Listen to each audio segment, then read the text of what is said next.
ಮೊದಲು ಪ್ರಕೃತಿ ನಮ್ಗೆ ಇಷ್ಟೊಂದು ಈ ರೋಗ ಮತ್ತು ಇಳುವರಿ ವ್ಯತ್ಯಾಸ ಆಗ್ತಕ್ಕಂಥದ್ದು ಇದೆಲ್ಲ ಅಷ್ಟೊಂದು ಆಗ್ತಿರಲಿಲ್ಲ. ನ್ಯಾಚುರಲ್ ಆಗಿ ನಮಗೆ ನೇಚರೇ ಸ್ವಲ್ಪ ಇತ್ತು.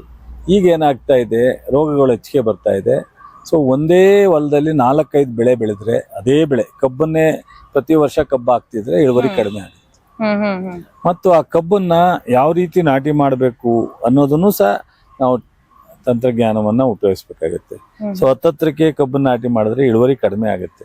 ನಮ್ಮಲ್ಲಿ ಏನಾಗಿತ್ತು ಮೊದಲೆಲ್ಲ ಅಂದ್ರೆ 1 ಅಡಿ 1 ಅಡಿಗೆ 10 ಕಬ್ಬನ್ನ ನಾಟಿ ಮಾಡಿದ್ರೆ ಸೊ ನಮಗೆ ಜಾಸ್ತಿ ಇಳುವರಿ ಬರುತ್ತೆ ಅಂತಿದ್ದು. ನಮ್ಗೆ ಅದರಲ್ಲಿ 5 ಕಬ್ಬನ್ನು ಮಾತ್ರ ಮಾಡಿದ್ರೆ ಅದು ಇಳುವರಿ ಜಾಸ್ತಿ ಬರುತ್ತೆ. ಡಿಸ್ಟೆನ್ಸ್ ಇರಬೇಕು.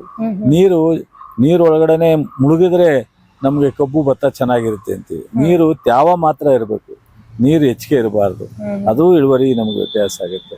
ಈ ತರ ಮೊದಲು ರೈತರು ಈ ಥರದ್ದೆಲ್ಲ ಗ್ಲೋಬಲೈಸೇಷನ್ ಮೊದಲು ಯಾರು ಏನು ಹೇಗೋ ನಡ್ಕೊಂಡು ಹೋಗ್ತಿತ್ತು. ಅವತ್ತು ಒಂದು ಕಾಲದಲ್ಲಿ 1940-50ರಲ್ಲಿ ನಮಗೆ ಆಹಾರ ಕೊರತೆಯಿಂದ ಒದ್ದಾಡ್ತಿದ್ವಿ. ಇವತ್ತು ಇದೆಲ್ಲ ಆಗಿರೋದಕ್ಕೆ ನಾವು ಹೆಚ್ಚು ಪ್ರೊಡಕ್ಷನ್ ಆಗುತ್ತೆ, ಸಫಿಷಿಯೆಂಟ್ ಆಗಿ ನಮಗೆ ಬೆಳೆ ಸಿಗ್ತಾ ಇರೋದು. ಸೊ ಹಾಗಾಗಿ ಅದನ್ನ ಮಾರುಕಟ್ಟೆಗೆ ಮತ್ತು ಯುವಕರು ಮೊದಲು ಶಿಕ್ಷಣ ನಾವು ಕೆಲವೇ ಜನಕ್ಕೆ ಮಾತ್ರ ಶಿಕ್ಷಣ ಅವಕಾಶ ಇತ್ತು. ಈಗ ಪ್ರತಿಯೊಬ್ಬರೂ ಶಿಕ್ಷಣವನ್ನ ಪಡ್ಕೋತಾರೆ ಮನೆಯಲ್ಲಿ. ಹೆಣ್ಮಕ್ಳು ಇರ್ಬೋದು, ಗಂಡು ಮಕ್ಳು ಇರ್ಬೋದು.